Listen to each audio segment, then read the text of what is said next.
Blog Talk Radio.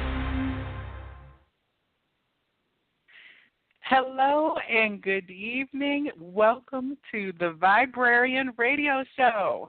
My name is Joelle, and I'm your host, the Viberarian. My goal is to elevate and empower you with information that I hope you find positive and uplifting. Every week we're here on Thursday nights where I get to have an exploration of all things mysterious, unknown, and keep up to date on all of the current things that are happening. There are no stones that I leave unturned. There's no topic that is off limits. And I love it when you call in and contribute your energy to the program. You can connect with us through Blog Talk Radio on the Viberarian Radio Network. You can find our homepage for the shows at blogtalkradio.com/theviberary. That's Viberary. Also, you can join my community known as the Good Vibe Tribe on my Facebook page. You can find that also at The Viberarian, Viberarian. People want to know why there's an E in the middle of the word, and that is because it's all about energy and what you bring into your reality. So, of course, I wanted to bring that into the business that I've been working on. I have wonderful projects and things going on right now, and you can find out about all of those by connecting to the Facebook community. You can also follow me on Instagram and Twitter. I'm always out in the wild capturing moments that I think are valuable, and I love sharing those with people and invite you to share also with me. So if you have something that you'd like to share, please post it on our page, send it through Instagram, tag us, reach out. Our radio programming on the Viberarian Radio Network is very interesting to me, and I hope that the audience finds it as well. Every Tuesday evening is the Psychic Inside Show. On this particular broadcast, I'm interviewing different people who have opened up to their psychic gifts and abilities. The purpose of this is that I believe everyone is psychic. You just may not realize it, recognize it, or accept it. And that by hearing the stories of other people's experiences, it will help you put it into context, some of the things that you might have experienced. I have several weeks of upcoming amazing people who are going to be joining me on this show. Next week, I've got Lady M, Martha Rivers, who is an Atlanta area psychic medium. She's been on TV with Real Housewives of Atlanta and is quite known actually internationally. She has clients from all over the world and has been a practicing psychic medium for almost, I think, over 30 years. And so I'm really excited to have her on the show. And then on August 1st, I have Emily Harrison of the Akashic Academy. Emily is an Akashic record reader, and she will be on sharing her story on the 1st.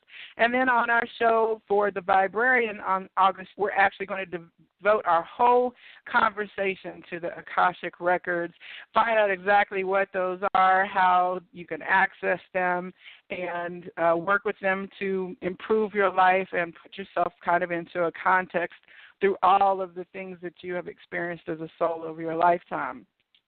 Those are just a couple of the interesting people and topics that I have lined up, and you can keep it up to date with the full schedule, again, by following the blogtalkradio.com/theviberary.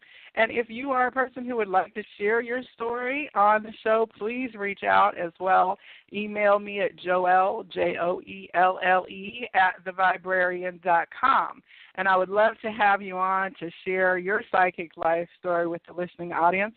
And if you want to talk about something that's interesting, that you have a question about, that you've always been curious about, or even if you're skeptic about it, go ahead and give me a call and we'll explore it together.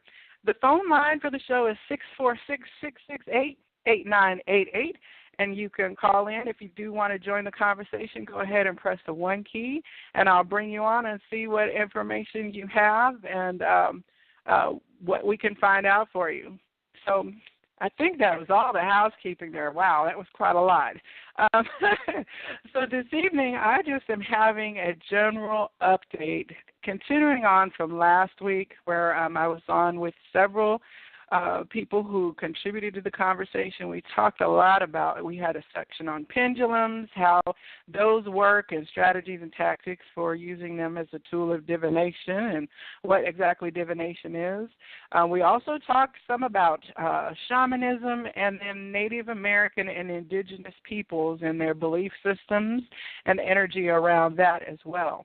And I do want to bring out that one of the callers to the show, her name was Jill, she brought up a video project, a documentary that was created by the Wellbrighty movement, and that's WELLBREITY. And the documentary was called The Journey of Forgiveness. And I actually wound up watching that the day after the show went off. You can find it on YouTube.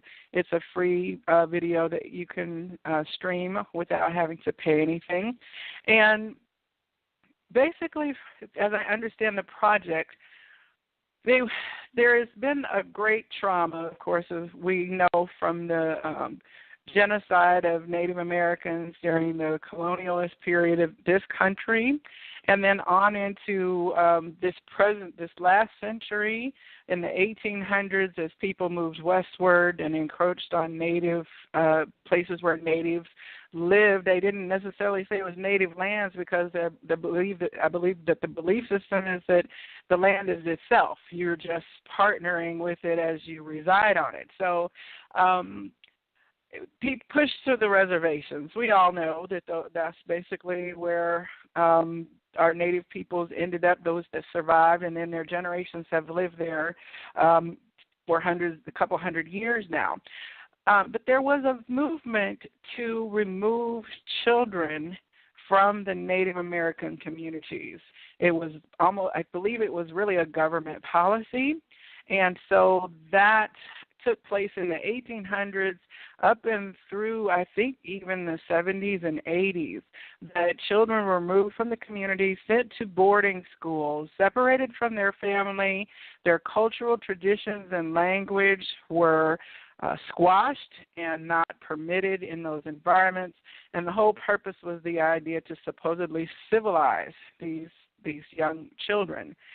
And so the Wellbrighty Project, what they did is they went around the country, and I think they said it was a 7,000-mile journey totality by the time they went around to collect these stories.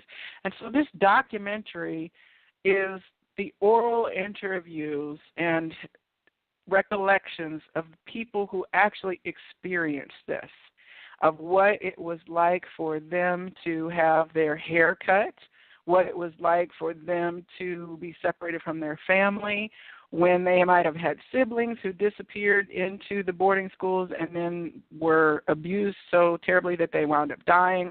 And so it was a very emotional documentary, I have to say, but it brought something out that I had never considered in terms of the great wounding that has occurred on the planet.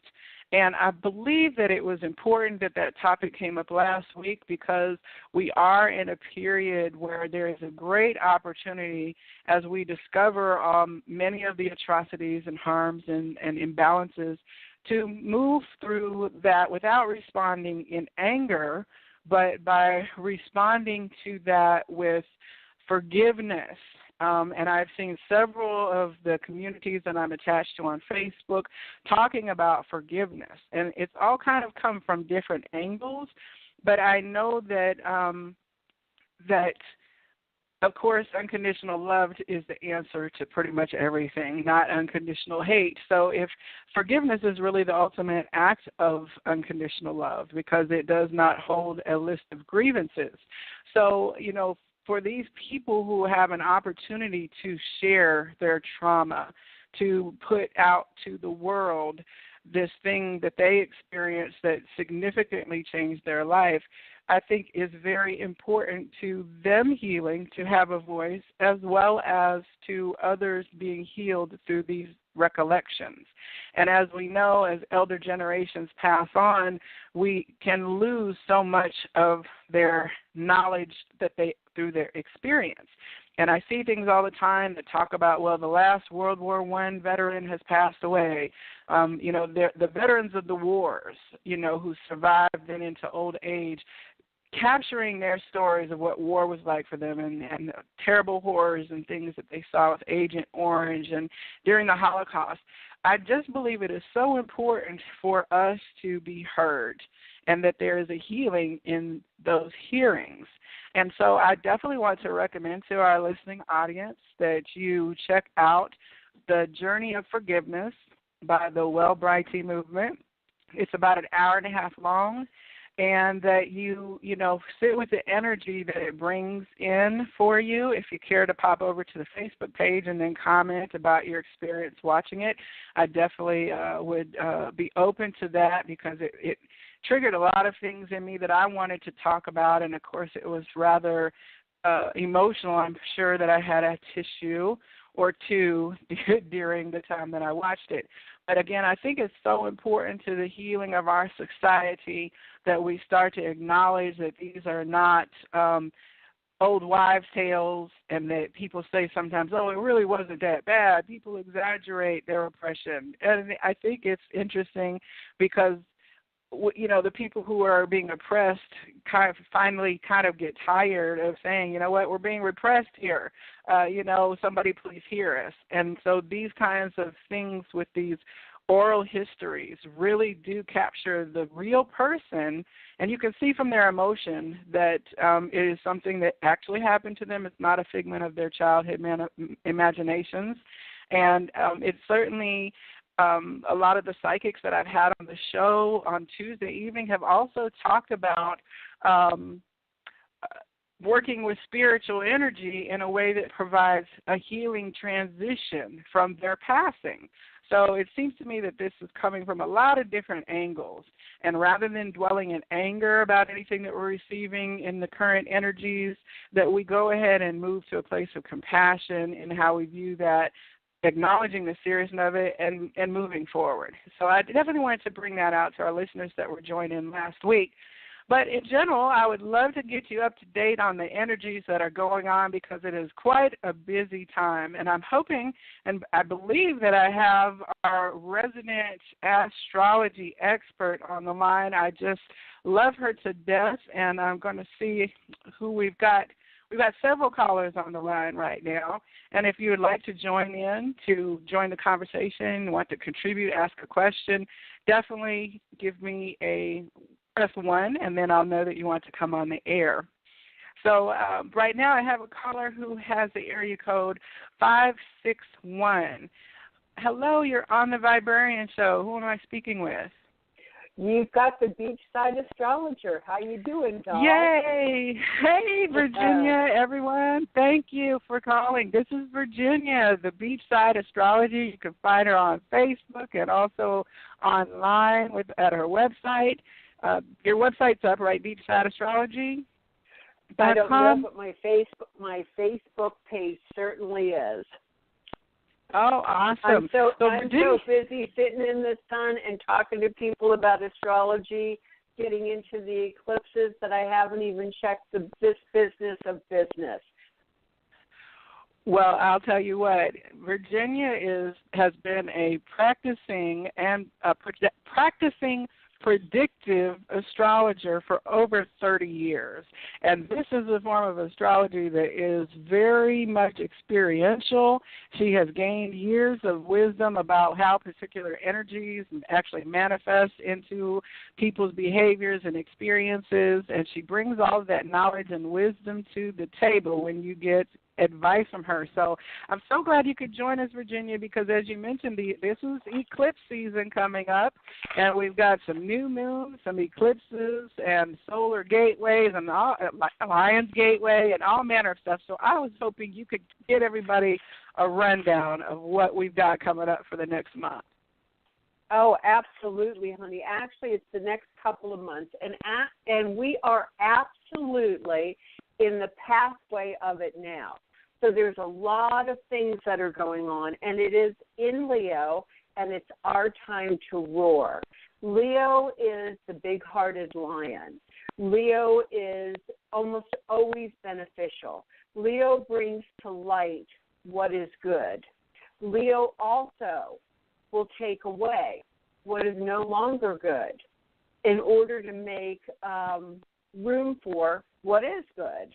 So we've got all kinds of things happening, and they start around July 23rd, and they move right on through to the major solar eclipse that is going to run right across all of the United States on August 21st. And this eclipse on August 21st, we're already in the energy cycle of. And this is eclipses that started. There's always eclipse seasons, and eclipses go back, and they have families. So we need to go back to about August 22nd, 1978. The first in this series that most of us will remember hit at 29 Leo.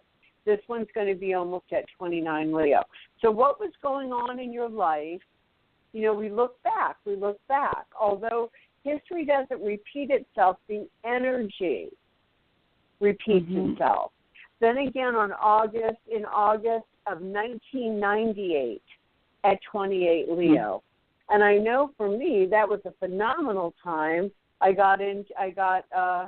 was inducted in the union, and I started to work in film and television, which was a lifelong dream. So it's a time of culmination for things that perhaps we've wanted for a long time, and we just couldn't grasp. Just couldn't grasp yet. Wasn't our time. Well, this could be our time. So it's our time to reach out, grab a hold of it, smile, and go on up. Go on up to where we need to be. It's like, don't be afraid of it. Okay. So I guess we can't say grab the bull by the horns, because that would be Taurus, but something similar energetically in terms of moving forward fearlessly. But we can definitely hug that. Yep, we can hug that lion and listen to it roar. And when you think about the Leo season in August, and you see Leo is the lion, it's the king. Matter of fact, Leo is, during that time, more kindnesses come through than even in some of the holiday seasons that we would consider Christmas and the rest, when people are jovial and they want to help others. So the Leo season is just that. Those things are going on. Now, I know that the first one happened in Leo this year in February. It was around, I think, February 11th, right around there. Depending upon where it is in your chart, because I'm a teaching astrologer and I want everyone to be empowered and know exactly where their planets are and where things are hitting in their chart. So if somebody has a chart and they know, then you should see what house it's hitting in. And that's going to give you, or landing in, or transiting through. And that's going to give you the flavor of the energy that's going on. Okay. So say the first transit's going on in July, and that's maybe 0 Leo. Oh, matter of fact, we got Mars there right now, 0 Leo. So we're going to have so many planets. Mars is energy. It's action. It's like, let's get it done. Let's do it. So it's like, okay, let's jump in and go after what you want. I don't care if your hair's done. Just run a brush across your teeth. Jump up there and do a little video, because people are waiting for you. People want knowledge. They want information. They want to hear. They want to see. So this is a wonderful time. So in the first house, so say you have Leo in the first house, so that's your rising. That is yourself. So with these eclipses happening, maybe it's time you fine-tune who you are and what you want and how you want to appear. If it's going through the second house, that's your money. that's how you make your money. How you make money, not money coming from your family or your spouse or whatever, how you make your money. So if it's going through the second house, maybe you need to reevaluate how you make money, pay attention to whatever's going on, and jump on it. Like Cart DM, there's an opportunity that's probably going to come with it because almost every eclipse brings opportunities. Going through your third house, it's how you communicate. Maybe it's time you start that blog or you make those phone calls. Fourth house is home. Maybe you're looking for a home. Maybe you want to settle your home. Maybe you want to clean up your home. Maybe you want gardens in your home. Fifth house is love affair, children. Maybe you need to pay more attention to your kids. And sixth is your health. Pay attention to your health, you know. So every house, no matter where, even if you don't have a planet there, wherever this ecliptic run is going from 0 Leo all the way to 2852, which is almost 29.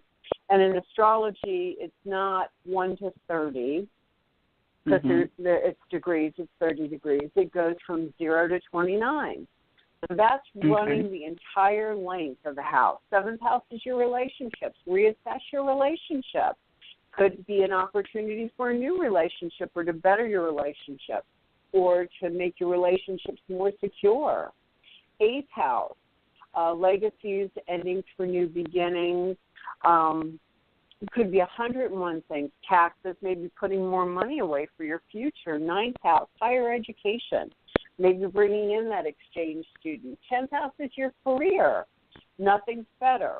And like with me, mine is between the 4th and the 5th, so it's opposing the 10th and the 11th houses. So the 10th house is my career, so big changes coming in, and, you know, thus starting a couple weeks ago, the beachside astrologer, just going after a lifetime dream. And 11th house is our friends. Okay. So we've got 11 friends, and 12, all things hidden, but it's also our spiritual class. Running the entire gamut just depends upon where it falls in our chart. This is so fascinating. No, this is so fascinating to me. Of course, I have to say I have somewhat of maybe an edge because I have actually attended your astrology and action class, where you really do give very actionable teaching about what it is, why the stars matter. I think a lot of times people get into the whole, well, is astrology really a thing kind of debate. But once you sit down and have a real opportunity to study the subject of it and have a direct applicable teaching, it really does shift how you view your place within the whole planetary energy of the cosmos. And, you know, your astrology in action class is something that is often offered frequently through the Viberarian classes. You can connect to the Facebook page to see the upcoming schedule of classes. And also I'm very, very pleased to share that Virginia is actually going to be teaching an eclipse class, and that one will be offered several times in the next 3 weeks as we lead up to the lunar eclipse and the solar eclipse. So if you're interested in knowing more, just like we just had this little mini conversation, if you imagine that on steroids, that's really what a class with Virginia is like.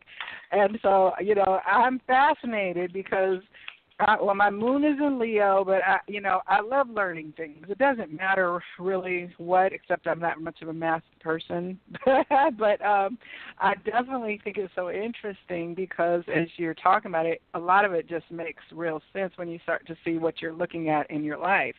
And eclipses they're not just accidents, are they?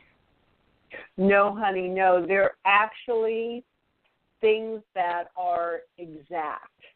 And by exact, I mean they're almost like, well, you coined it the best, because I do like astrology for ourselves, because I think there's nothing more empowering than to teach ourselves or to help people learn.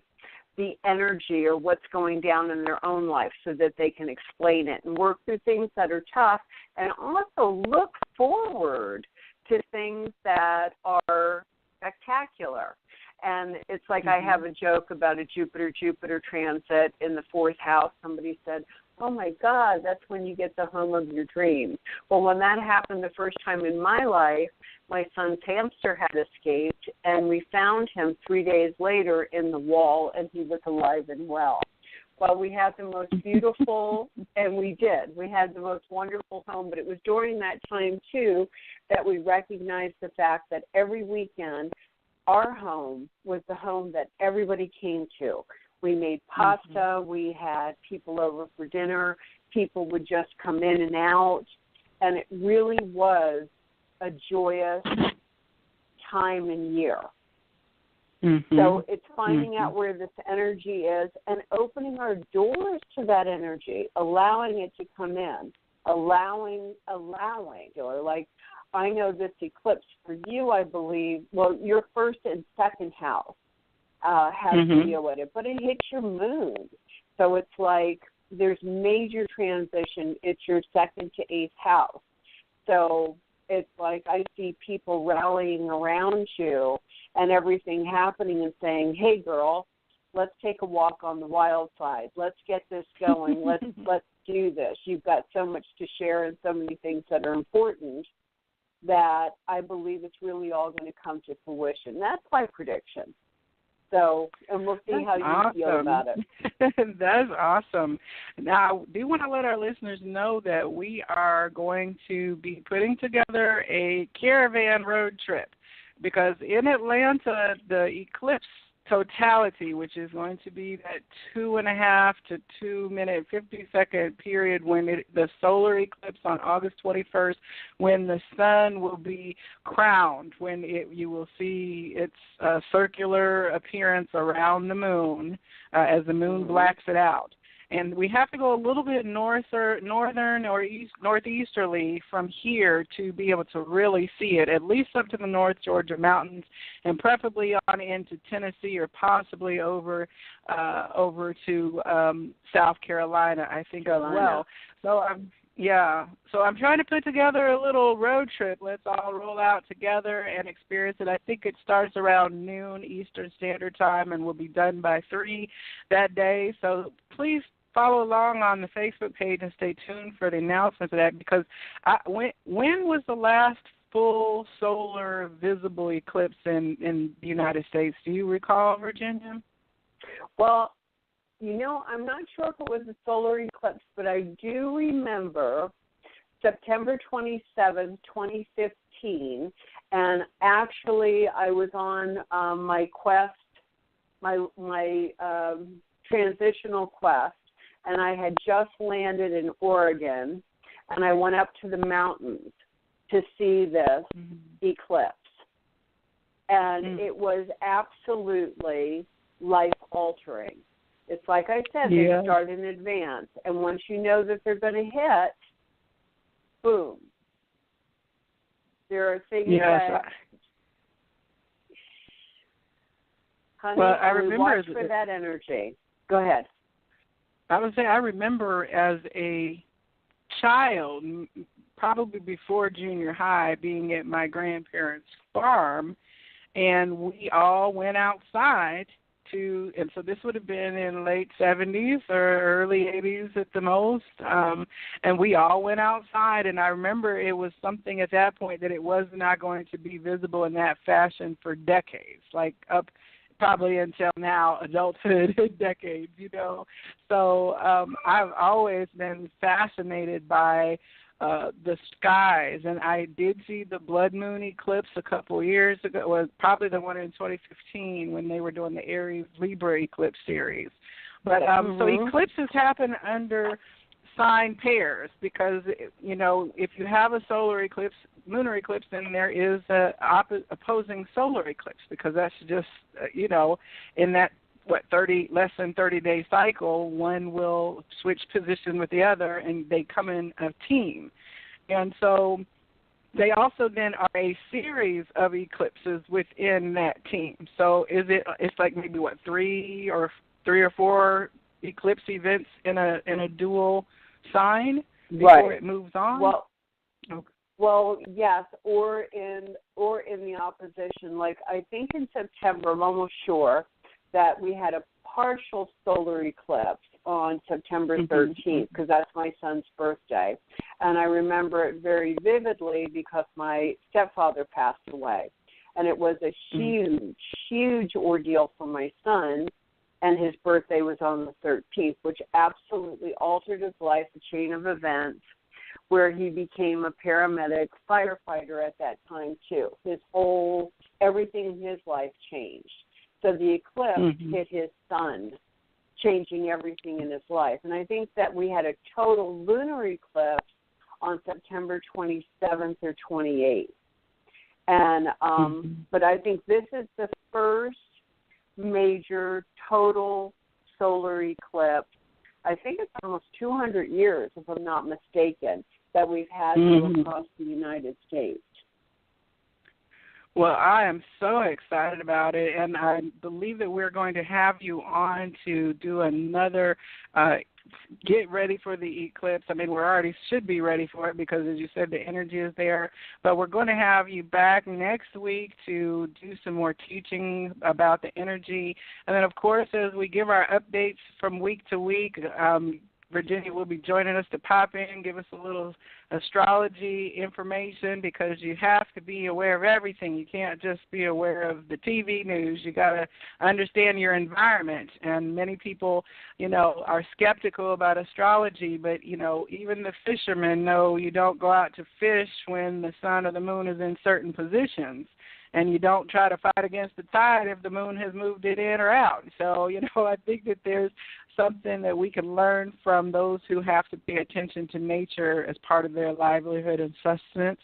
The Farmer's Almanac definitely kept track of where the moon was in terms of planting and harvest. So I do have one quick question, Virginia. Maybe you can clarify and for us before you, if you have to disconnect. I have heard about manifesting with the moon energy or releasing with the moon energy. Do you have any? I've heard two schools of thoughts. One school says, you release with the full moon because the moon then will be getting smaller, and you manifest intention with the new moon because it will be growing fuller.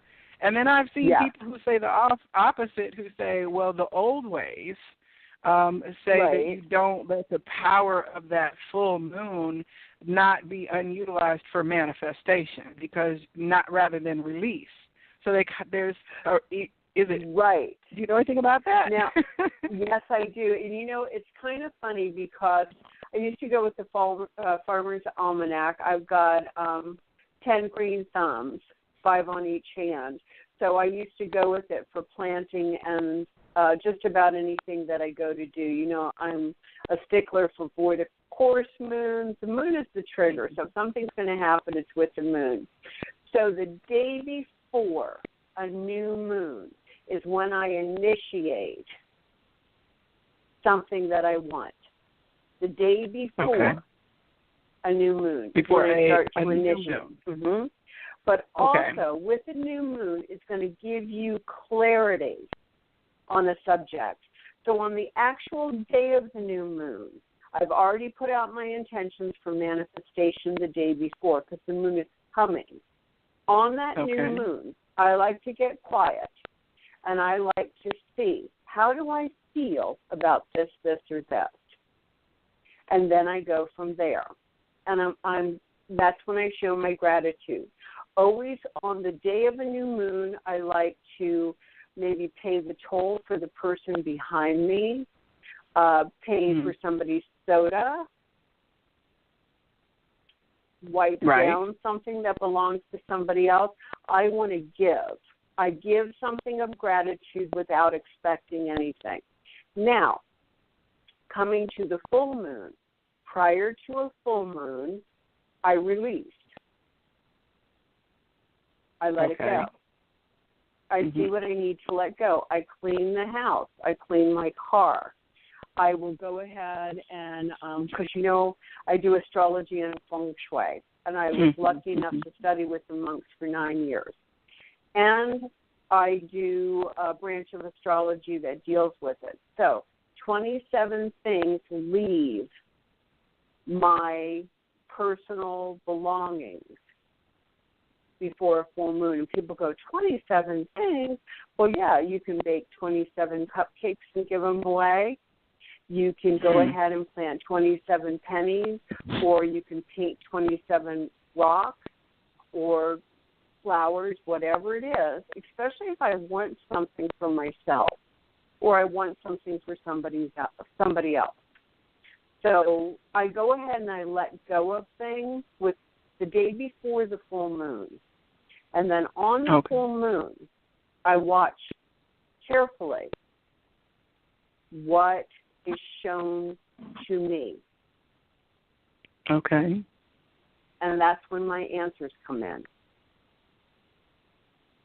And you just kind of listen to either conversations or where you happen to be that day. Is it very much just like being awake on that day, looking for the confirmation? Blatant.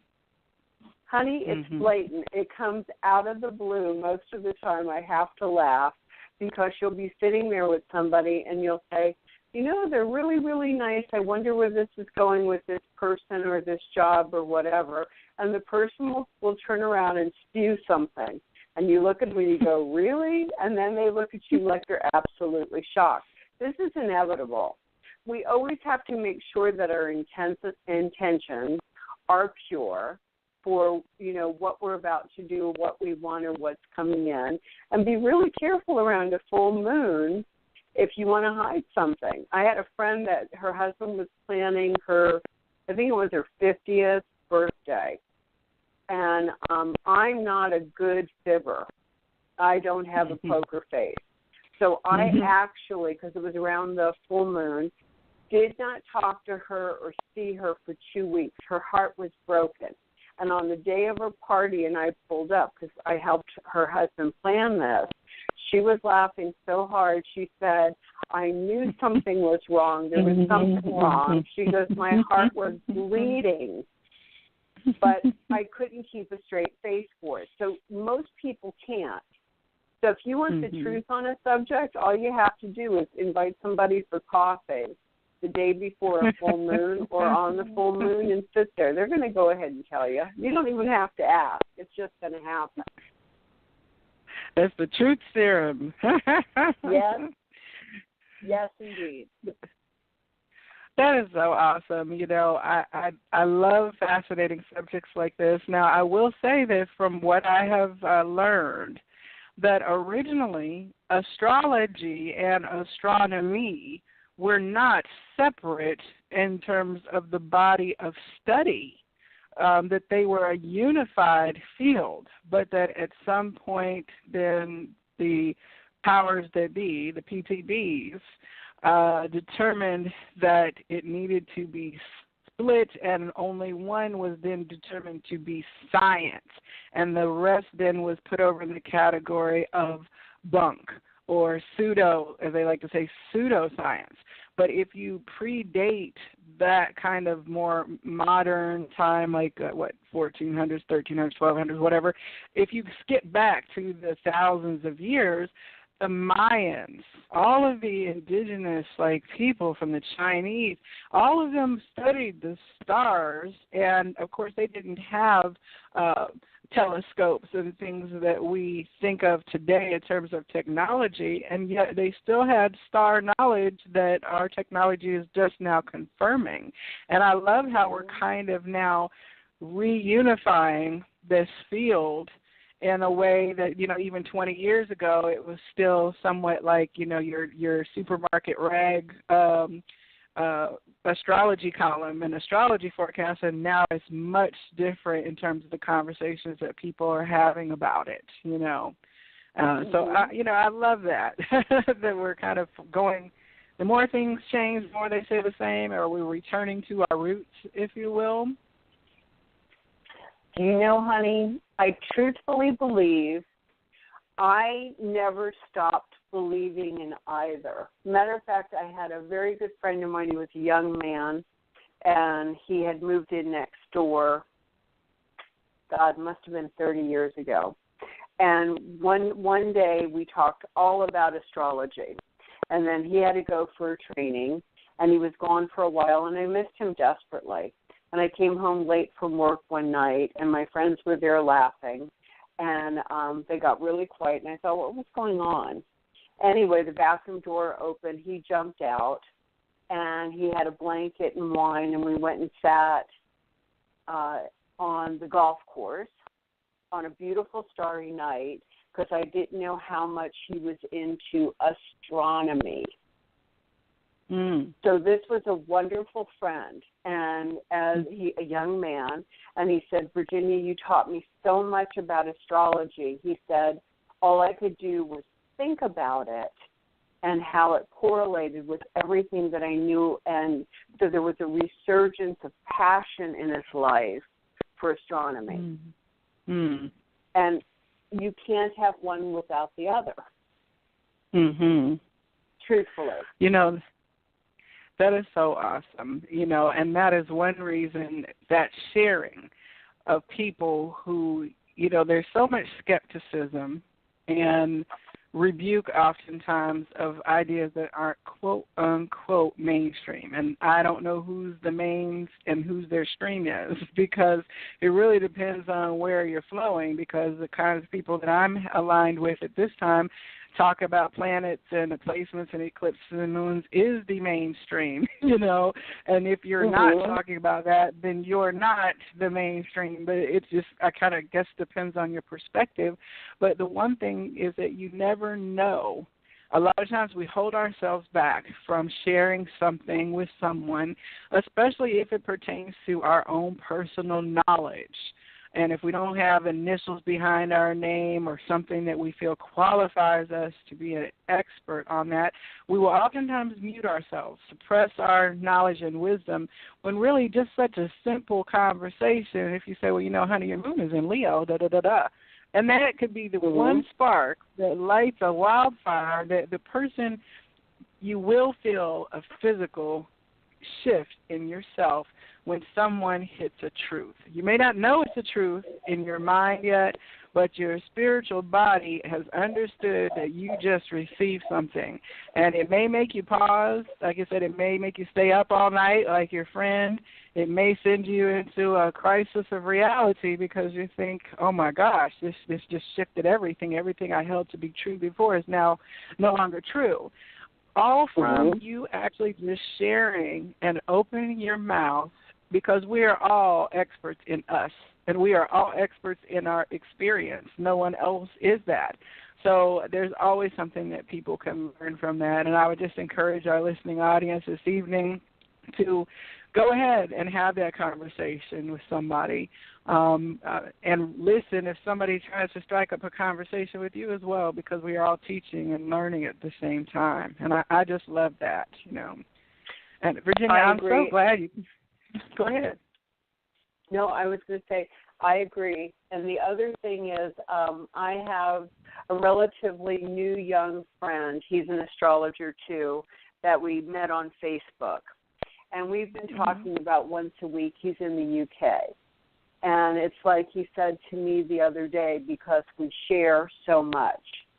And he said, it's the first time in my life that I'm coming out reading as an astrologer. He said, even though I've loved this for 10 years, he said, because you didn't make me afraid. He said, you've been doing this for over 35 years, because it's simply, this is it. If you studied astrology 24/7 for 100 years, you'll never know it all. And I never discount. I learn things from people that have been studying for 6 weeks. They'll ask me a question, and I'll go, what? And it's like I have to delve deep into it. So it's a science that we can never know it all. So it's the never-ending story, or the gift that keeps on going.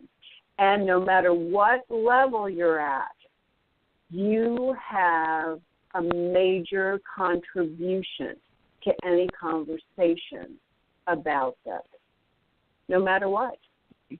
Yes. That's so affirming. And, so many people walk around not believing in themselves or believing in their value. And we're not here just living this life for no purpose. I mean, our experience is our learning. And I know that you said with your predictive astrology that you at one point had charts of all of your clients across, it was like your wallpaper motif in your house. And you would look at these charts and then understand the things that the people told you when you would start to ask them about different dynamics that might have been happening. Then they would fill in they would color in the lines for you, and even in that coloring, then you understood a great body of knowledge then that you brought forward because you found repetitive patterns of what this might look like for you. Because people came to you and were willing to share their story and talk with you while you looked at their stars, True, honey. My wall was such a wreck because it was stick pins right in the wall. It wasn't a cork wall. It was a regular drywall wall. And because I was studying in the beginning with what I would consider old age astrologers, and it was all doom and gloom. And there's so many of them, and there's so many of them on the internet that it's absolutely cray-cray. So it's like with this eclipse, say it's coming in at 28 or 29 Leo. Well, anybody that was born between 1938 and 1956, their Pluto, the planet of transformation, volcanic transformation, you can't get away from. It's like people go, oh, it's your Saturn return. You got to be careful of Saturn. Hell with that. Pluto is Mr. Pluto. However, this is generational, so it's going to have more validity for our lives as individuals, not so much hitting Pluto, because we are the Pluto generation born in that time frame, but more the house that it falls into, that it's going to go through, that it's going to eclipse that house. Because wherever there's an eclipse or wherever the sun or the moon is, lights up that house. It's like walking in that room and flipping on a switch. So it's knowing what to do with that energy and not being afraid of it. Oh, my goodness. I love being a lifelong learner. It's great. I mean, because you and I, every time we get to chatting, it turns into an hour conversation. I have to say, okay, I'm sorry, Virginia, let me let you go. I know you're running to this, you got a client, and so I just love having the opportunity in this time and space that technology provides us to have conversations like this. And I do, so if you remind everybody, they can find your Beachside Astrology or Astrologer. I get confused. The Beachside Astrologer on Facebook.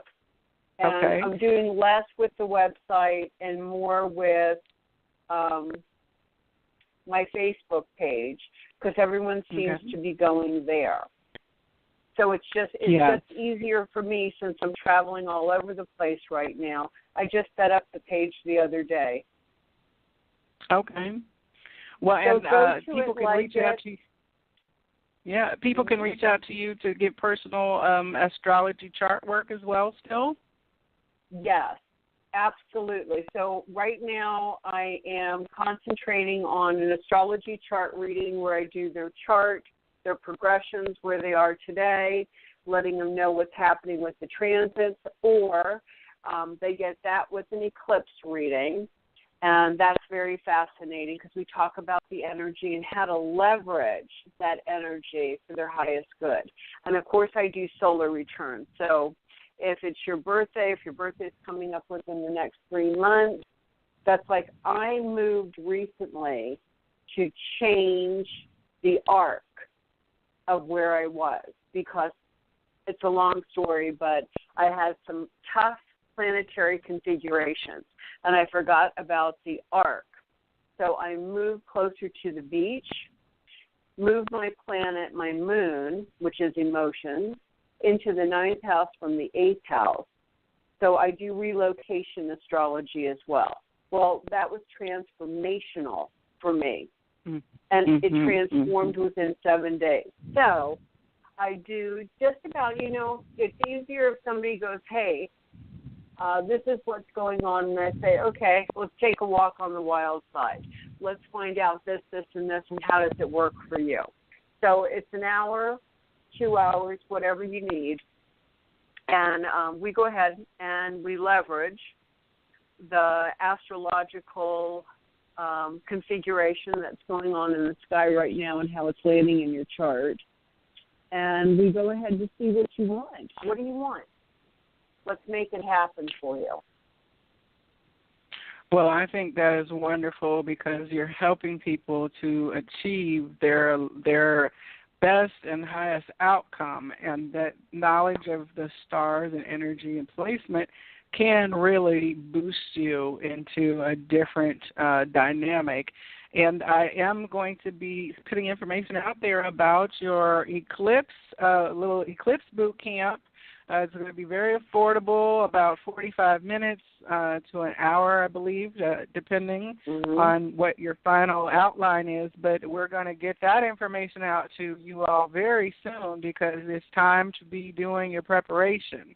And I think we'll have about 3 classes, maybe 4, before the first lunar eclipse around the 7th of August. So, Virginia, I really appreciate you giving a call this evening. I'm going to have to make a note that, I just don't want to have a little short snippet with you when you call in to give us our energy updates. We're going to have to make sure we have a segment where we can get all of your information because, it's so from month to month, not even month to month, day to day, in some energies, things can really change for people. We don't want to get that granular when we're on a general audience kind of listening, but certainly every few weeks we'd love for you to come back and we'll get your personal beachside astrology moment going for the audience so that they can stay connected and dialed into that aspect.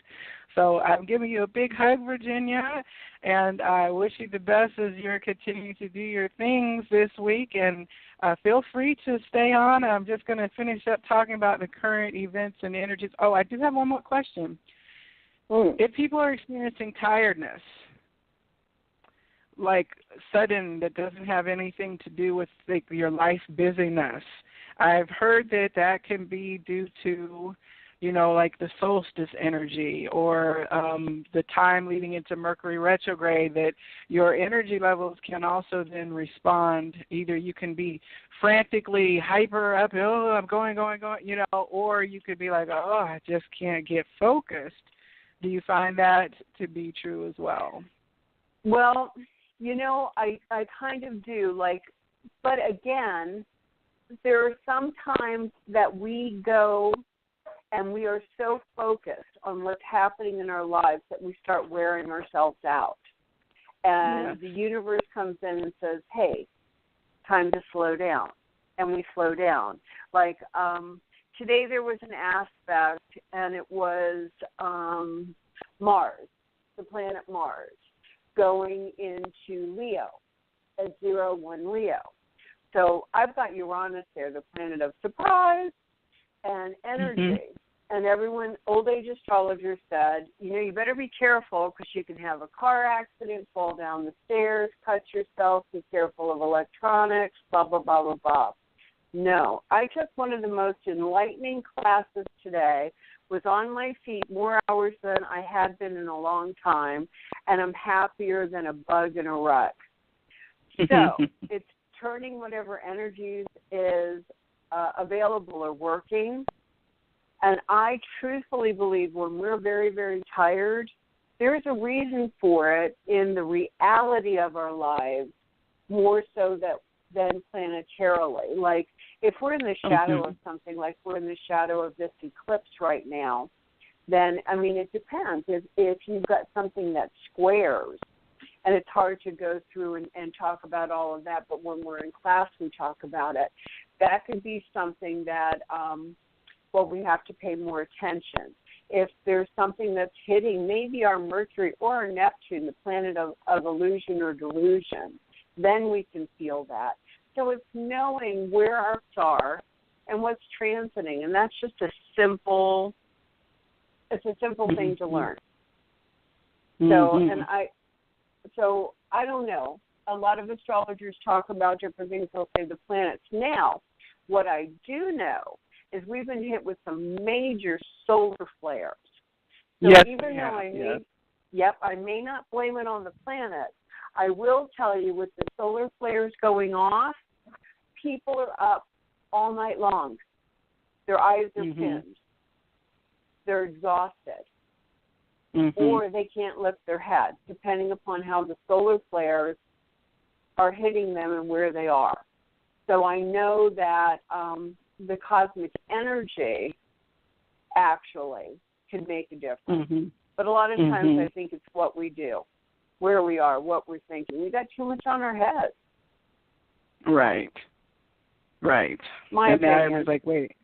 Well, now everyone's like, wait, now I got to think about it, and I got to know where my house is aspecting my squares and my chart, But I think that not to be intimidated about astrology because it really does integrate into your awareness in a way that it just kind of becomes part of your way of viewing the world around you and being cognizant of things, rather than being subject to influences that you're just not aware of. So I don't want anybody to be too intimidated about the technical, what may sound like technical jargon, and that because it really is more accessible than what you realize. And Virginia does an awesome job really bringing it home to her students in the class. So Virginia, thank you for joining me this evening for the astrology update.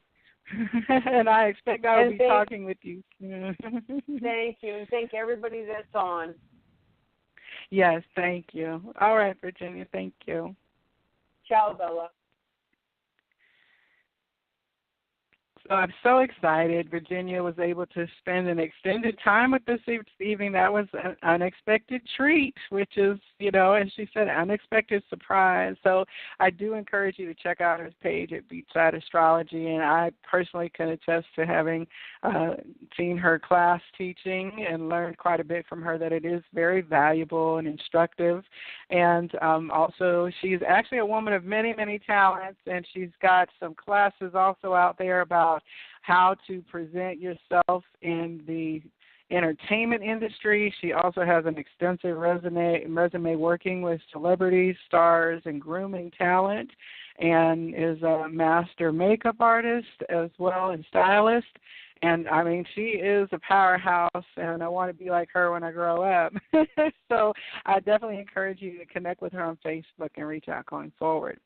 Now, it is very interesting that she mentioned the solar flare energies, because I will say that there is a teaching that I have run across that talks about the sun being not just a planetary object, but it is like the energy source for souls, which is why the solar is the word, but I've seen it spelled SOULAR instead of SOLAR, and that when there are things like solar flares or coronal mass ejections, CMEs, where there are energetic pushes that are released from the surface of the of the sun, that those actually contains downloads of information for us that our bodies are processing. And that is partly why we might be tired, because we're doing a level of soul integration with what is referenced as light codes. So I personally have been watching a gentleman on Facebook for a long time. His channel is Suspicious Observers. And he is a pure scientist. He and his sky watching team, this is the ultimate in scientific kind of geekery in the area of solar energy. And they chart the body of the Earth and how it responds to these ejections. And they're watching all of the NASA feeds. They're collecting data off of all of these scientific places where it's bits, bytes, graphs, charts, and he is interpreting it and then sharing every day before 5 a.m., I think. He's sharing his daily update. It's only 5 or 6 minutes, and they are talking about, where the earthquake watch is, and they have charts and maps that show there is definitely a physical corollary to the planet when these ejections flow down to us. And so I think that just like the moon influences us, that certainly the sun does. And, of course, sometimes we get warnings about, stay inside because there's going to be a lot of harmful UV rays because we just had a solar flare, things of that nature. But in the conscious community, I see over and over again people saying, work with this energy because you are receiving valuable information from a higher consciousness that you will then need to integrate it will be integrated, and you just basically need to give your body the opportunity to integrate it, and by resting, and then it will filter up through your consciousness at the appropriate time. So, I find that very interesting because I started kind of charting my own feelings in relationship to that. And I do find, I was very, very tired this weekend unexpectedly, and I believe that was when part of that solar energy was hitting, So it's very interesting overall. Everything's interesting to me, but that's when you're an information person, you get to be like that. So I wanted to bring on one of our listeners on the air who has joined us from week to week as we've been talking about things, just to get her feedback about last week's show and some of the things we talked about and what she's heard this evening. And I'm welcoming Monica to the Viberarian show this evening. How are you, Monica? I'm doing great. Glad to be here, and as always, information flowing immediately. Miss Virginia had me sitting here stunned writing. Just you are a writer. Taking You're in always all the taking information. Yeah, just taking in all the information.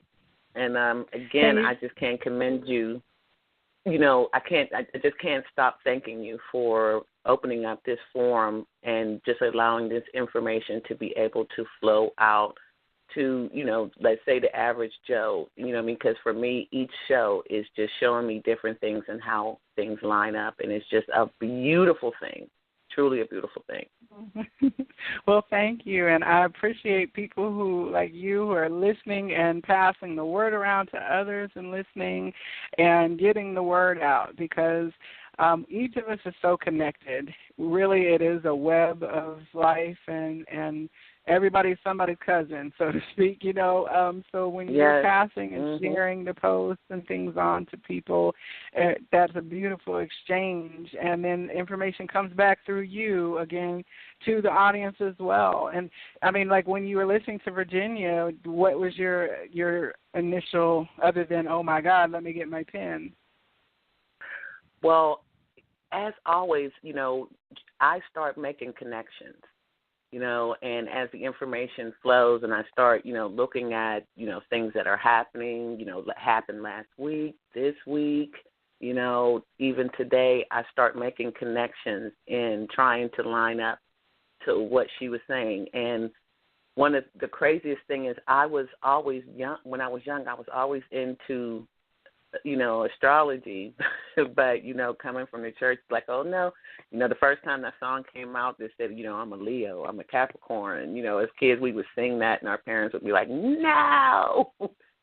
And I thought about that love, and I looked over at I have a couple bookshelves, and, I love to go and get books and read and different things. And I had an old book by Max, I think, Hindendal, and it was written in, I think, the 1920s about the message in the stars. And when Virginia started talking, it's just like all of a sudden the book kind of like highlighted, like, remember when you brought this? You never got finished reading it. Now she's full. You got a glow around it. Now she's schooling you why you should have read the rest of this, because you could have, you'd have been a lot, more advanced in understanding some of the jargon that she was using. And I was just so blown away by just how everyday reality, the signs just show themselves so vividly. But if you're not paying attention, you may miss the whole thing. So I was just like, again, blown away. Like, wow. Never thought about when you talked about the solar flares. And I'm like, what? I never, you hear about energy and, fluctuations, but you really don't know everything. And then someone comes in, like you said, and says something, and you get that little tingle, and you're like, okay, that's something that's sticking, there's truth there. Wow. Again, just like, wow. Wow, I was on the right path. Oh, now I know why that didn't work out last week. All those things start going, and you start seeing, I feel like to me it's a calming. It's a calming effect, knowing that you're not strange, unusual, that what you feel, what you see, even sometimes what you hear, even though it goes against what you've been taught, that it still rings true. So that gives you the motivation just to step out there just a little bit more and educate yourself. For me, it's always about breaking barriers of constructed realities of how we're supposed to think and stepping I love beyond that, it. I love that, breaking barriers of constructed realities. I'm going to have to write that down. Where's my pen? I'm going to write that down like you're writing, breaking barriers of constructed realities. Okay, that's that energy that's flowing. Miss Virginia was talking about. That's that energy. Like my creativity is like kind of off the charts. I'm really enjoying it. But again, the fluctuations. Like for me today was like one of those crazy days where you find yourself like, really, what is going on? What direction? And she was able to kind of put a warm, even in all this heat, a warm blanket into understanding this is a transition. This is something that you're supposed to be going through. You're supposed to be learning from this. Don't worry about it. This too shall pass. Ride the wave, right? And it's ride the wave. So to me, and that's what the information is about, and getting it out to the public is saying that, it's not as bad as you think. There's a reason why it's happening, and you will and can get through it. There's always, the universe is always working on your behalf. Well, one of the things that you shared with me a couple months back is that you had, to your remembrance, an astrology chart that was a large illustrated poster that I think one of your aunties or someone had given you. And after, I think, coming to one of the Elevation Station events, or maybe hearing Virginia one of the first times she was on, you went looking for it and you hadn't been able to find it, but you found it. And you are you not shared going with me, to believe this. You're not going to believe this, Joe, but I am looking at it. Not only did I find it, but I had a frame that how I love to go thrift shopping and looking at different things and getting all stuff. I had this frame, and I couldn't figure out what I wanted to use for put in this particular frame. And the other day, I had found it and put it on the wall, and something said, you need to encase it in glass. It is. I'm sitting right here looking at it, encased in glass, sitting up in all its glory. You know what I mean? And it's like, it's amazing. And the other day I sat on the floor and I looked at it, and I was, stunned as I started looking closer that, I could see the ruins, and the archangel's names and the longitudes and the latitudes and, all those things. And I'm like, when you said about the two scientists as being one at one time, that's what that picture definitely describes. This chart definitely describes it, and I think it's 1921 is when this actual chart was created. And it literally, and I can't wait because the next time we see each other, I'm bringing it. I'm putting it in the car and I'm bringing it so you can see just how much this conversation explained that whole calendar, that whole breakdown of astrology, the world of astrology, and understanding your destiny. And again, we'll Virginia just.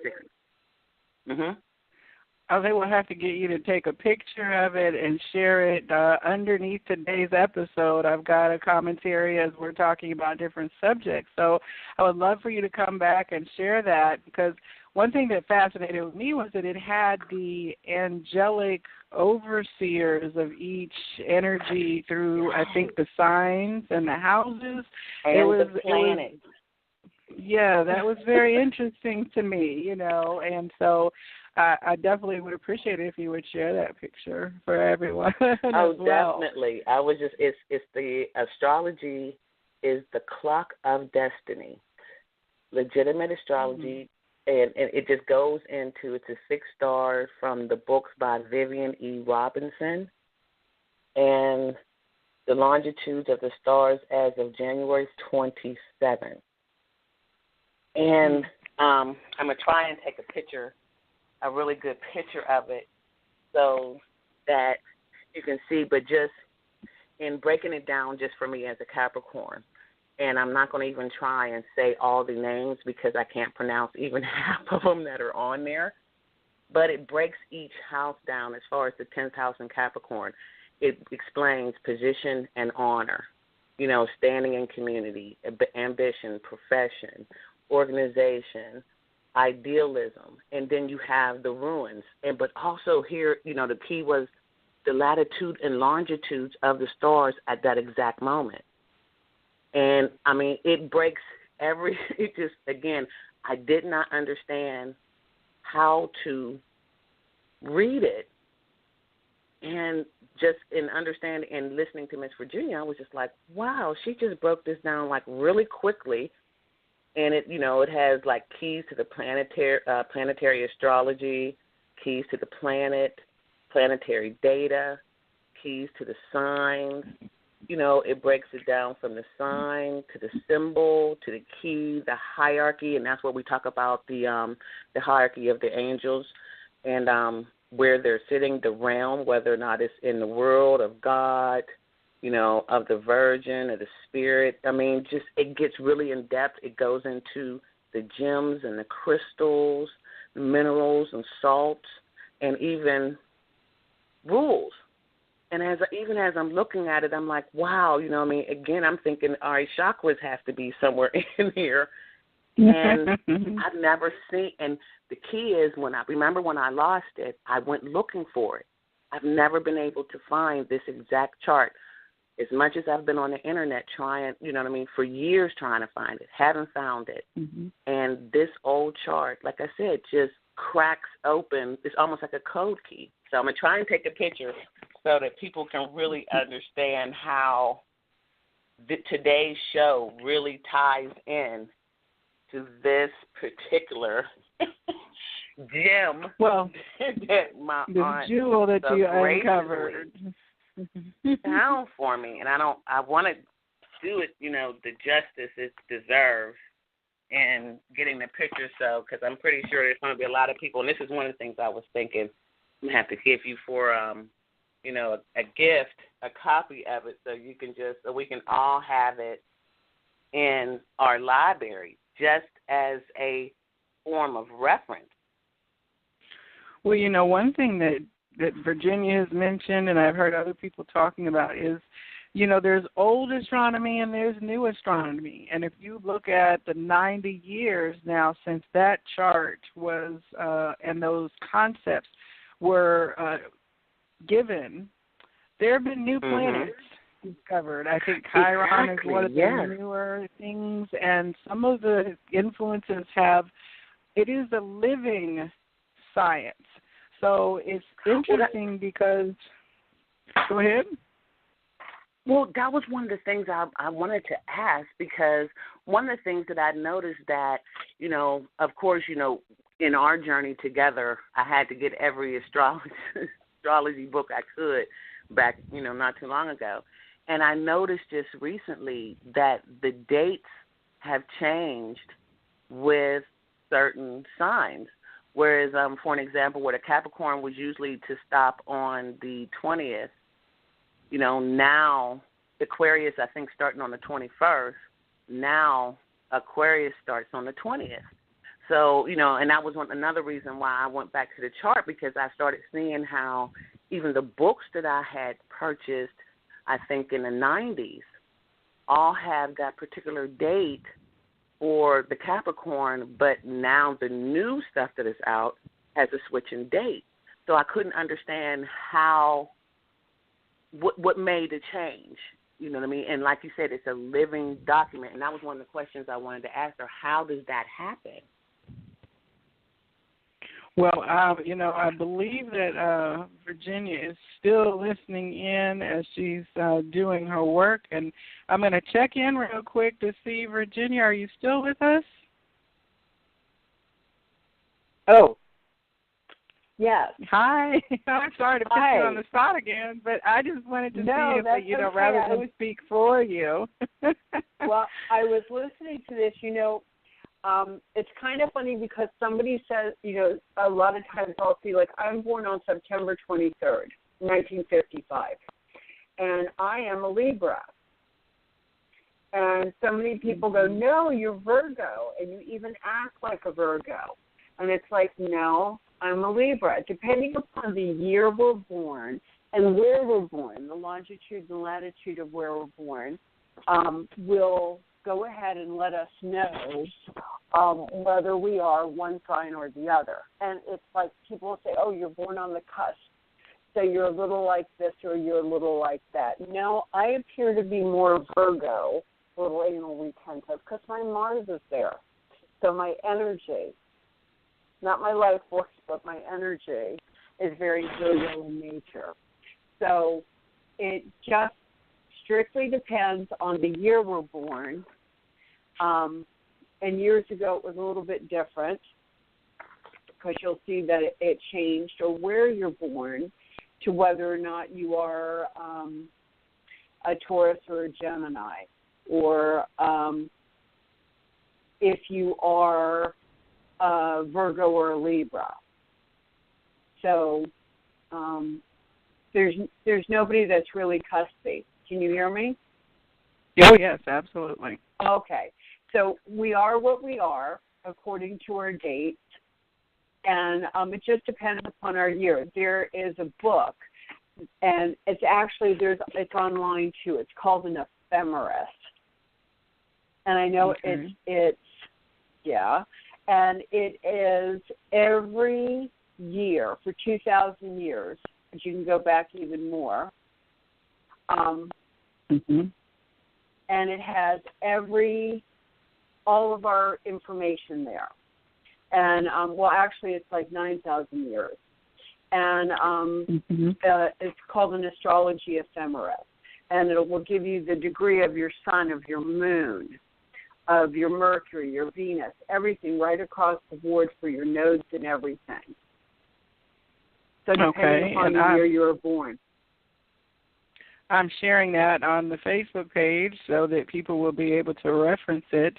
And in terms of, say, that chart from 1927, would it still be, would there be anything concerning in terms of using it, or would it just, it's still applicable, but there might be some shifts because of new planets, just a depth of knowledge that has emerged since the time that it was written? Or have we lost some of the layers? No. Actually, one of my favorite astrology books, I don't remember the full name of it, but it was William Lilly's book. And it was like from 18-something. And it's just absolutely amazing. It was a foundation. I found it at an antique store when I was a little girl. And it was something I read under the covers at night with a flashlight. And it was absolutely amazing. So what we have discovered are, there are more planets than there were then that they've discovered. And there's things that are called fixed stars. And there are asteroids that people are talking about. So, I never get into them real heavily, but that's one of my passions. I go in there to look up the asteroids. But this chart that she's talking about, I couldn't hang up and do my work. It's like I was mesmerized. I have to see it. I thought you might be, so definitely, Monica. Yeah, get you. I just posted it. Yeah, I just posted it on Facebook. I couldn't figure out. And hello, Miss Virginia. I'm enjoying you completely. But, hi, darling. How are you? Posted. I'm doing just fine. I just posted it, so I couldn't figure out how to post it to the page, and I sent it over to Joelle so she can see it. Maybe she can post it from her phone to the page itself, but so that you can actually see it. Because again, to me it's amazing now that I know. I knew one day someone was going to be able to tell me and explain to me exactly what it meant, and I realized I've brought books to try to help me understand it, but it just didn't. Nothing kind of clicked until today, and hearing you talk, and it was like, oh my goodness, that's what that meant when it said the planet so was exciting. there. Well, if I can in any way just help decipher those kind of things for you, I'm happy to do it, and because I love that. I absolutely love it. Sometimes I think I should have been a forensic astrologer because I love digging deep. I love although I'm not a fatalist or a mundane astrologer, I don't look for the negativity. I certainly do look for the energy. You know, there were thousands of years ago, they controlled entire nations with astrology. Exactly. You know, so, and they used to scare people, and I see a lot of the astrologers today doing this. And there's a lot of them I can't even follow anymore and talk to because of the amount of negativity. However, to be able to see something like that and understand what was going on. You know, there are times when there are great plagues or wars or whatever, and depending upon who's writing it, they didn't have the internet. God, they didn't have telephones, you know? So it's like they were limited to whatever was in the village or whoever stopped by. And that's why I would have, like, no less than 300 charts stuck to a wall and calling people all the time and going, hey, what happened here on this date? And there we go, Virginia, leave me alone. But I got to the bottom of it. You know, like I had an aspect that was coming up, and an old age astrologer shook her head and she goes, you know, that's a very hard aspect. She goes, you're going to lose your mother. And I thought, who are you that you would say something like that? So anyway, we got into a conversation about it, and I never spoke to her again. She was like a mother. She was kind of right, but my mother didn't pass away. So you don't go into those type. What happens is we look for something and we worry. And worry is what negativity feeds off of. So you don't want to, it's not like, yep, yep, yo, everything's yep, yep, yo. I mean, we all have our stuff that we've got to do, but we don't want to create something or say something that could or could not happen. Under a Mars aspect, be careful. You know, be aware of what you're doing. You can get hurt. Doesn't mean you're gonna. Right. But I can't wait to see this chart. I think that's one where people think or hesitate about astrology because they say, well, I'm not going to let anybody just determine my life because I read about it in a newspaper. And they feel like, well, because you read it, then you must behave in that fashion, and then therefore you are fulfilling something you would not have done had you not read the astrology forecast. And I think that's not really how forecasts are meant to be viewed. It's, again, as you said, awareness rather than oh my God, don't go out of your house for the next 3 weeks because Mercury retrograde, don't drive your car. You know what I'm saying? We shouldn't do that with any kind of advice that we get. You know what I'm saying? Do you know Mercury retrogrades are one of the greatest times in life. I save all of my filing, everything I need to go through and clean out for a retrograde. Also, if I can't get something to work, it's time for a do-over. Remember you're a kid and you're doing something and it doesn't work and you yell do-over, and everybody lets you do it again, and then you get it right the second time. Mercury can help you with that. I used to advise, I know you worked in legal. I wasn't in legal. However, I used to chart legal matters for clients. And if they were waiting for a judgment or waiting for a decision and it wasn't happening, it could go on for this, that, or I would tell them when to file their paperwork. And I'd say, you know what? A retrograde's coming up. Let's do it during the retrograde. It's a time to set things straight. And it would finish up. If it wasn't one, it was the next one. So there's a lot of things to be aware of, but nothing to truly be afraid of. You know, one of the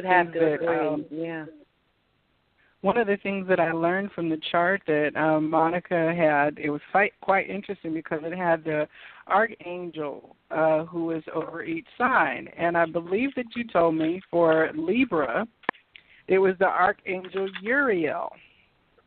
And just a few months ago, I was living in Mexico for a period of time, and my favorite little Italian restaurant that I went to, the area I was in was very heavily expat, so there were people from all over the world. But this wonderful guy, I'd been going there probably once a week for a couple months, and I just never asked his name. And I asked him one day, and he said, oh, it's Uriel. And I said, you know that's an archangel's name? And he looked surprised that I knew. And he was like, well, yes, it is. And not even a couple of days later, I ran into a guy at the Viberarian picking up my laundry, and he introduced himself. And then I said, what's your name? And he said, Uziel. And I said, in the space of 1 week, I just met two people in Mexico with the names of archangels. That can't be a coincidence. You know what I'm saying? So I took it to mean there was angelic energy always around you, whether you're aware or not. And so when I had come back and returned in December when Monica shared that chart with me, and so I was blown away to know that that was an alignment with my Libra astrology, according to this particular chart that was provided. So I love information. It helps tie the threads together. Yes, I love definitely. For me, the chart took me into, again, different avenues. I went and I had a dictionary of angels, and sitting there one day looking at the chart, happened to look over it again and said, well, let me look. And it started matching up and adding more things to the chart. You know what I mean? And I'm like, oh, my goodness. Look at how beautiful the connections and how they intertwine, and just how much information we don't know that is so valuable just for, just everyday understanding the turns and twists that we experience, not only physically but mentally and spiritually. And the information was there, but now it's just, I don't know. To me, it's just amazing, but it's sad that information is still not in rotation now. It's really sad rotation. that yeah. Well, when I say rotation, I mean that we're still in that, under that umbrella of what we should believe and what we shouldn't believe. And, I like this, give an example of the veil, a veil over your eyes. but it's thin enough that you can see. But you have to make the decision to kind of pull it from your face so that you can see clearly. And that's the way that I describe my journey as I've started to embrace things outside of my particular realm of knowledge, and, and coming from a Christian foundation, and pulling the veil off and just like, wow, I didn't, in the Bible it talks about, following the stars and different things. And, even in reading that, I was like, wow, they did everything back then. How did we get to a point where this wasn't, don't look at this, don't look at that, just only look at this, when it seemed like the early religious movements really had it that it was an influx of everything. There was everywhere you turned, you can see. All you had to do was just open your eyes. So it's just amazing to be so open and for information just to flow like it is now. Well, I was just hearing in my head that Shrek saying, life is like I'm an onion, I have layers, you know what I'm saying? And I think that astrology is one of those layers that you can peel off and get to the underneath side of it, and it's not going to make you cry, you know what I mean? And you can integrate it again into your perspective, and once you dig a little deeper, and when we share knowledge like this, it's helping someone dig a little deeper, and it pushes us ourselves to go in and unravel the mysteries that are not that mysterious once you start to get the knowledge needed, and the mystery burns away and everything becomes much clearer. And you can stop limiting your information. Yeah, so we don't look at astrology just as, picking a partner, or a love connection, I'm a Leo and I should be, you realize that your destiny is also tied in. So it's just not just about your love life. It's about your career. It's about your ambitions. It's about everything that surrounds you and guides you as you go through this particular life cycle. And I'm sorry? Well, I was going to say, I think, Virginia, your perspective, from what I've learned from you, is that your destiny is not determined. You relocated yourself to leverage the astrological energy. Now, there are certain influences that you're born under and that are part of your biological resonance because of the time, place, and space when you incarnated. But, that idea that, well, I'm destined to be blah, blah, blah, because I am a such and such, you're saying pick yourself up, get the knowledge, and move yourself somewhere where you're going to be able to shift what you don't want where you can. Mm-hmm. You've got to use whatever's available. And it's even like with myself. Everybody says to me, or some of the astrologers have said, I've got something called Chiron in my 10th house. And they go, matter of fact, I was just talking to this astrologer in England, Phil, about Chiron, young astrologer. And he said, that's your greatest wound. That's this, that, and the other. I said, no, it's not. People got it wrong. Chiron looks like a key, because it's the key that unlocks where you're going in the future. It's the key to our future. It's not something that's painful that we have to heal from. It's something that we got to grab that key and use it to open up our future. Yeah, I have a question. Well, I have a question about that because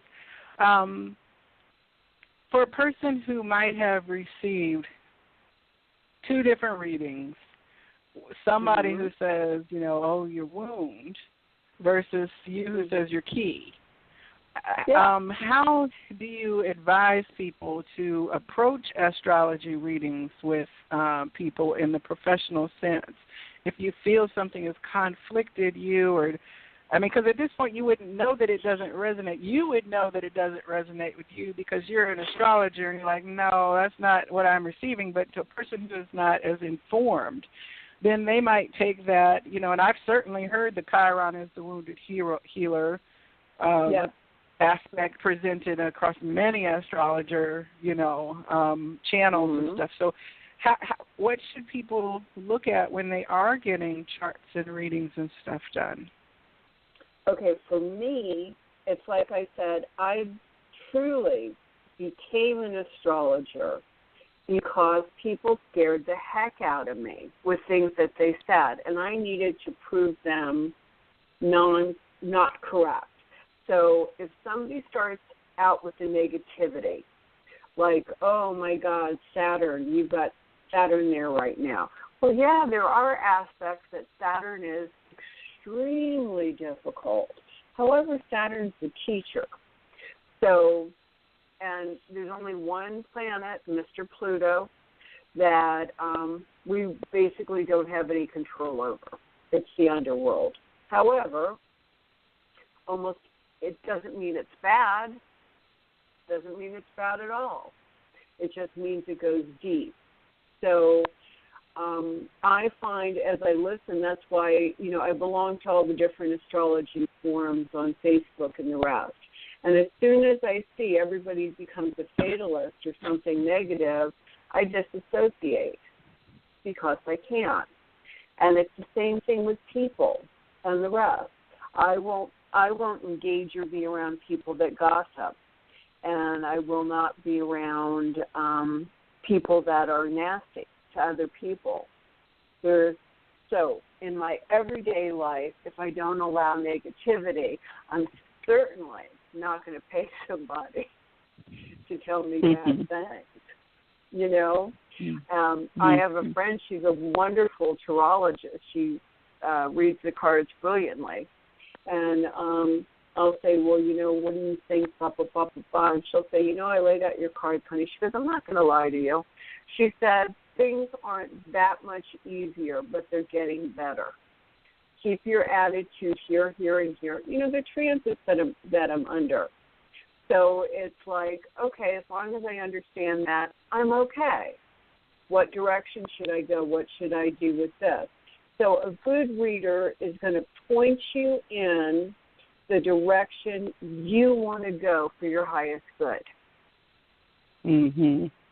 Mhm. And they're not going to scare you. See, most people, the unknown of readings, and they're like, I don't want to hear anything bad. I don't want to find out anything bad. And again, that's that fear kind of. Popular culture doesn't help very much because they've always got the gypsy-esque looking character who, you know, delivers this I see death and toil in your future kind of experience. And so people do get very fearful. Oh, I have catastrophic chart alignments in my Saturn node north, south, upside down, and woe is me, you know. But I think, again, the internet and technology and able to share, you know, people thought that when the solar eclipses happened, it was the end of the world. You know, when the sun went black, it was a catastrophic experience for the ancient civilizations who didn't have a perspective to know, yes, the sun is going to come back, wait 3 minutes. You know what I'm saying? Right, right. Well, I'm sure they were terrified. I'm sure they were. You know, like my mother didn't let us go out of the house when there was an eclipse because we would have gone blind. So, I mean, okay, I was born in 55, so maybe it was still 1965, 1970. So, I mean, she truly believed that that during this eclipse, we weren't allowed out of the house to play. Or anything, because God forbid we should look up, we'll be blind. And if we weren't blinded immediately, we would have been blinded inevitably. So, you know, and say that to this day. The eclipse isn't going to blind you. It's not good for your eyes. I wouldn't stare into a car headlight either, you know. You flip that on. but no, you're not going to go blind.